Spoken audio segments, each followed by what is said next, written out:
할렐루야. 주님의 이름으로 평안을 전합니다. 오늘 하나님께서 우리에게 주시는 말씀은 사도행전 15장 1절에서 11절까지 말씀입니다.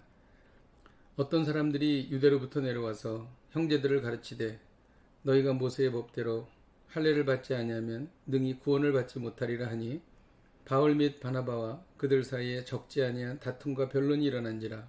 형제들이 이 문제에 대하여 바울과 바나바와 및 그 중에 몇 사람을 예루살렘에 있는 사도와 장로들에게 보내기로 작정하니라. 그들이 교회의 전송을 받고 베니게와 사마리아로 다니며 이방인들이 주께 돌아온 일을 말하여 형제들을 다 크게 기쁘게 하더라.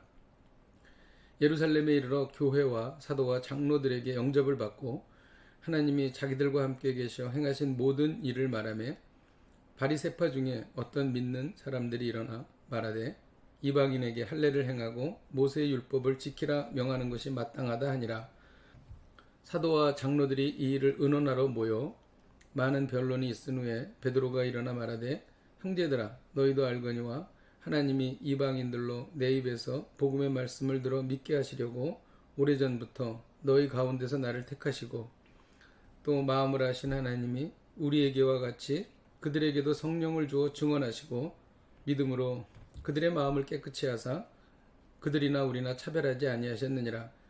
그런데 지금 너희가 어찌하여 하나님을 시험하여 우리 조상과 우리도 능히 매지 못하던 멍에를 제자들의 목에 두려느냐. 그러나 우리는 그들이 우리와 동일하게 주 예수의 은혜로 구원받는 줄을 믿노라 하니라. 아멘. 차별은 죄로 물든 세상의 모습입니다. 죄로 물든 사람의 본성이기도 합니다. 지금도 인류는 차별 때문에 고통받고 신음하고 있습니다. 이 차별의 문제는 구원의 복음이 전해지던 초대교회에도 있었습니다. 유대에서 온 몇몇 사람들이 구원받으려면 할례를 받아야 한다고 말했습니다. 이로 인해 바울과 바나바와 그들 사이에 적지 않은 충돌과 논쟁이 발생했습니다. 안디옥 교회는 이 문제로 인해 바울과 바나바를 몇몇 성도들과 함께 예루살렘으로 보냈습니다. 이들은 가는 길에 지금의 레바논인 베니게와 사마리아로 다니며 이방인들이 주께 돌아온 일을 증거하며 기뻐했습니다. 주께 돌아온 일을 증거하자 그들이 매우 기뻐했습니다.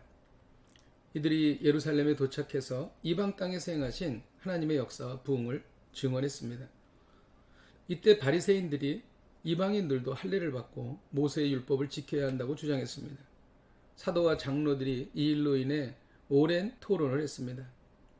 시간이 한참 지나서 베드로가 일어나 이 논쟁에 관해 하나님의 뜻을 말해주며 정리해 주었습니다. 베드로는 자신이 택함받아 이방인들에게 복음을 전했다고 말했습니다. 하나님은 오래전부터 이방인들에게 복음의 말씀을 들어 믿게 작정하셨다고 말했습니다. 마음을 하신 하나님께서 우리에게와 같이 이방인들에게도 성령을 주셨다고 말했습니다.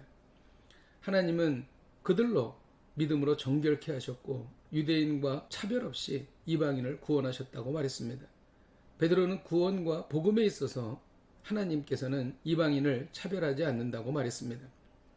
오늘 말씀을 통해 배우는 것은 차별 없는 복음을 날마다 누리고 전하라는 것입니다. 성품이 좋지 않은 사람에게도 꺼리지 말고 복음을 전해야 합니다. 복음에는 차별이 없기 때문입니다.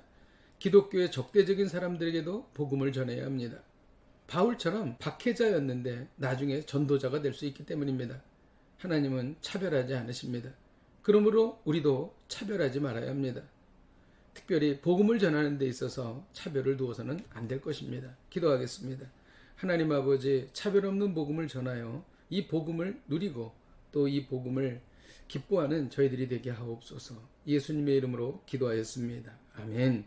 할렐루야. 오늘도 이 말씀 붙잡고 승리하십시오.